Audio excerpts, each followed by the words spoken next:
ठीक है, आएंगे आपके पास। अमित, इस वक्त आप जब खड़े थे तो आपके पीछे से काफी कारें जो है वो गुजरती नजर आई और मेन रोड पर हो सकता है इस वक्त आप शायद मौजूद हैं। ऐसे में अगर बात की जाए तो 12 तारीख, ऐसे में 12 तारीख के वक्त और भी ज्यादा जन सैलाब यहाँ पर उमड़ेगा, आस्था का सैलाब यहाँ पर उमड़ेगा। तो किस तरीके से तैयारियों में जुटे अधिकारी नजर आ रहे हैं, क्या उनकी तरफ से कहा जा रहा है, और एक बार विस्तार से जरा बताइएगा कौन कौन से वो रूट हैं जो फिलहाल के लिए बंद किए गए हैं, कौन कौन से वो मार्ग हैं जहां पर सबसे ज्यादा जो है आवाजाही में दिक्कतों का सामना करना पड़ रहा है, ताकि इंडिया न्यूज के माध्यम से जो दर्शक देख रहे हैं जिनको महाकुंभ में जाना है उनको ये पता चल सके कि किस रूट से उनको नहीं जाना है, किस रूट को उन्हें अवॉइड करना है, ये जरूर बताइएगा। जी बिल्कुल, मैं इस समय देखिए मौजूद हूँ प्रयागराज से। जो कानपुर जो रास्ता है ये वही रास्ता है, ये प्रयागराज से कानपुर की तरफ ये जाता है और दिल्ली का भी कह सकते हैं, ये दिल्ली का मेन रास्ता है और इसी से लोग आते हैं और जाते हैं यहीं से। और यहाँ पे पूरी स्थिति जो है वो बदतर हो चुकी है और लोग परेशान है। ये आज का नजारा नहीं है, ये विगत 4 दिनों से यही हाल है प्रयागराज में कि। और साथ ही आप बनारस के लिए भी जा रहे हैं तो पूरा रास्ता पूरा जाम है। आप मिर्जापुर जाना चाहते हैं तो मिर्जापुर की तरफ पूरा जाम लगा हुआ है। आप अगर रीवा जाना चाह रहे हैं तो उसपे पूरा जाम लगा हुआ है। आप लखनऊ जाना चाहते हैं तो पापा मऊ के आगे कह सकते हैं उसके आगे से भी पूरा जाम लगा हुआ है। इस तरह से स्थिति जो प्रयागराज शहर के अंदर आने का है, जो एंट्री पॉइंट है वो सभी इस समय एकदम बद से बदतर स्थिति है। अगर कोई श्रद्धालु आना चाहता है प्रयागराज तो वो ट्रेन का सफर करे, क्योंकि ट्रेन का सफर करेगा तो वो शहर के बीचों बीच आ जाएगा और वहां से उसको किसी न किसी तरीके से वो पहुंच सकते हैं। लेकिन ट्रेन के अलावा अगर आप अपनी साधन से आना चाहते हैं प्रयागराज तो ये एक परिकल्पना होगी कि प्रयागराज में आप एक दिन में पहुंच सकते हैं, ये भी असंभव है क्योंकि पूरे रास्ते जो है वो ब्लॉक किए गए हैं। क्योंकि प्रयागराज के अंदर करोड़ों की संख्या में जो श्रद्धालु हैं वो आ चुके हैं और साथ ही जो रेलवे स्टेशन बंद किया गया है वो संगम रेलवे स्टेशन है। सिविल लाइन बस स्टैंड बंद कर दिया गया है, जीरो रोड बस स्टैंड बंद कर दिया गया है।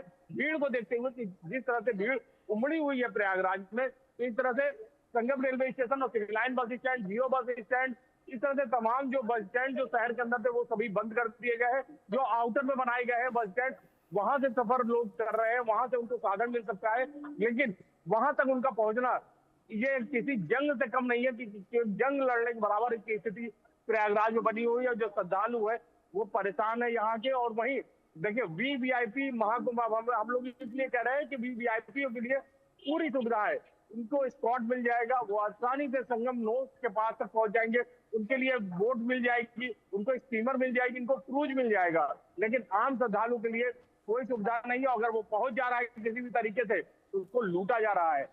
प्रयागराज में बाइक से अगर वो जा रहा है तो वो भी लूटा जा रहा है, गाड़ियों से जा रहा है तो वो भी लूटा जा रहा है। जो 100 रुपए किराया होना चाहिए वो 2-2, 3-3 हजार रुपए। और होटलों का वो बुरा हाल है प्रयागराज में कि आप सोच जाइए एक एक दिन का एक अमित, यहाँ पे आपने बताया कि जो 100 रुपए किराया लगता है वो 200 रुपए हो गया, यानी कि जो ऑटो चालक, जो ई रिक्शा चालक वहां पर मौजूद है उन्होंने अपना किराया जाम को देखते हुए बढ़ा दिया है।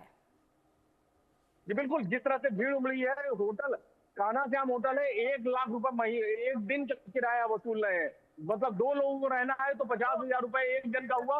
2 डबल ऑक्यूपेंसी के जो रूम थे वो कान्हा श्याम में 1 लाख रुपए में आज दिया जा रहा है। ठीक है अमित, ये होटल का जो किराया है, ठीक है अमित, होटल का जो किराया है वो तो प्रयागराज में महाकुंभ का जब आगाज हुआ उसी वक्त से आसमान छू रहा है।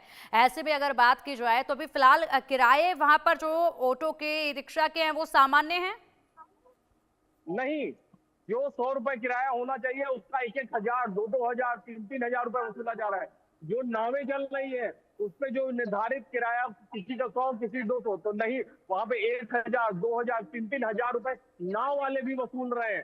तो आपदा में अवसर जो तलाशते हैं ना वो भी किया जा रहा है और प्रशासन लाख कह रहा है कि हम उसको पकड़ के जेल भेजेंगे, लेकिन ऐसा कुछ भी नहीं है। क्राउड मैनेजमेंट के नाम पे जीरो स्थिति है प्रयागराज।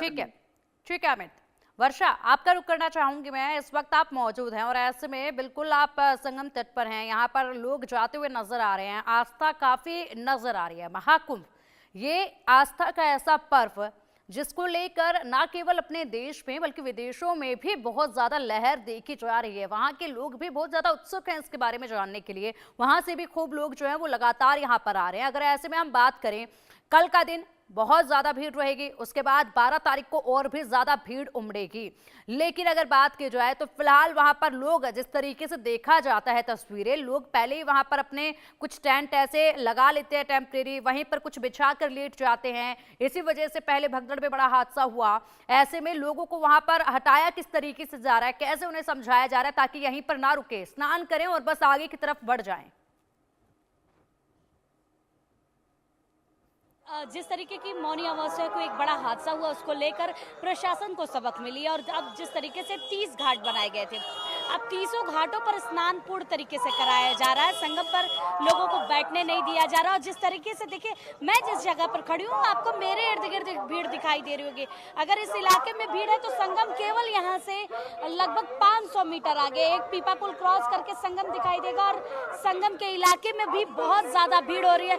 लोग नंगे पाँव चलते जा रहे हैं और नंगे पाँव लोग यहाँ से निकल रहे हैं क्योंकि उनको त्रिवेणी संगम में स्नान करना है और जाना है स्नान कर। देखिए मन में भाव क्या है, आस्था क्या है, जनसैलाब क्यों उमड़ा हुआ है यहाँ पर। मन में भाव यही है कि उनको त्रिवेणी स्नान करना है, महाकुंभ में त्रिवेणी स्नान करना, अमृत फल प्राप्त करना। और देखिए जिस तरीके से भीड़ लगी है।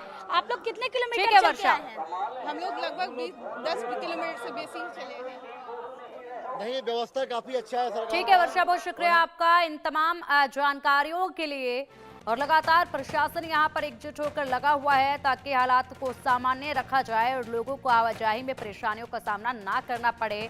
और ऐसे में श्रद्धालुओं से भी यही गुजारिश है कि आप सभी लोग प्रशासन के अधिकारियों की बातों को जरूर सुने, क्योंकि ये जो गाइडलाइंस दिखाई जा रही हैं, जो लगातार आपको सूचना दी जा रही है, वो सिर्फ आपके हित के लिए ही है। फिलहाल बहुत शुक्रिया अमित आपका भी इन तमाम जानकारियों के लिए। और भी हमारे सहयोगियों ने ग्राउंड जीरो से हाल बताया महाकुंभ का, यह रिपोर्ट देखिए।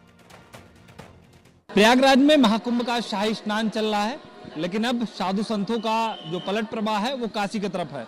मैं जहां मौजूद हूं ये वाराणसी का कैंट रेलवे स्टेशन है और ठीक मेरे पीछे तस्वीर देख सकते हैं। ये श्रद्धालु प्रयागराज से होते हुए अब काशी पहुंच रहे हैं। कुछ लोग काशी से अपने घर की तरफ जा रहे हैं।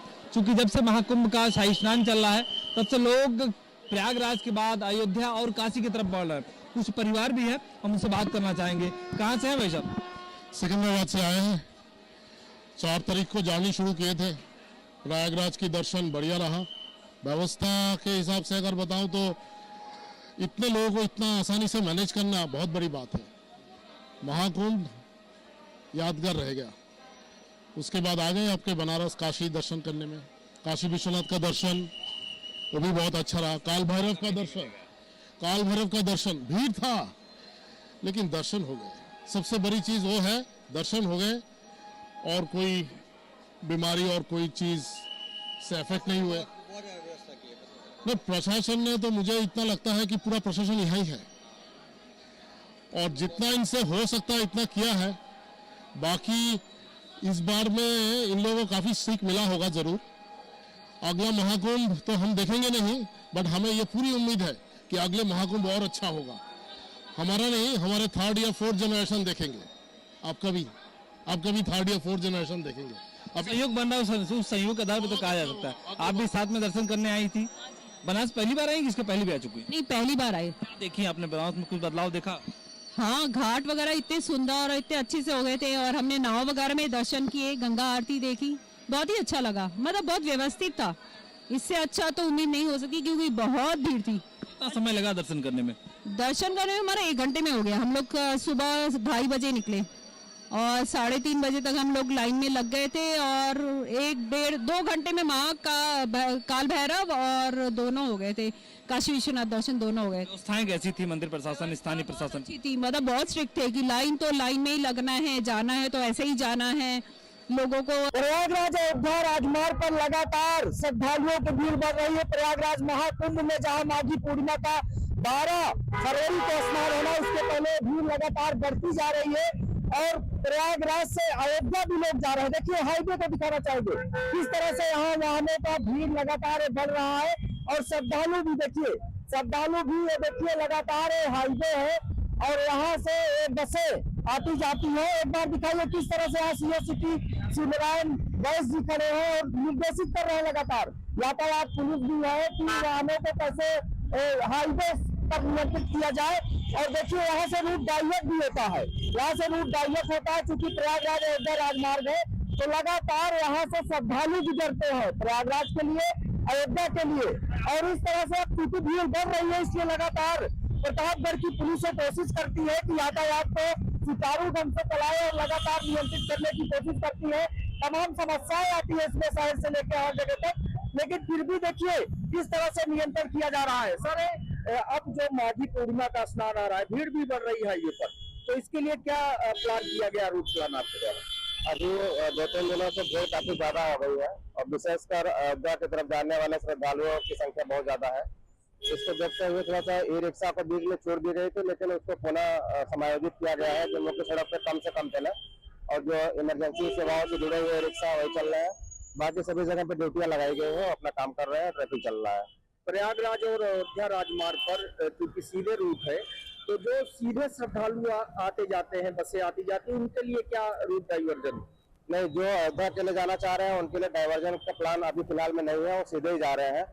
कल कुछ वाहनों को भेजा गया था क्योंकि बहुत ज्यादा दबाव होने की वजह से ऊपर से प्रशासन के द्वारा सटे हुए जनपदों से निर्देश मिले थे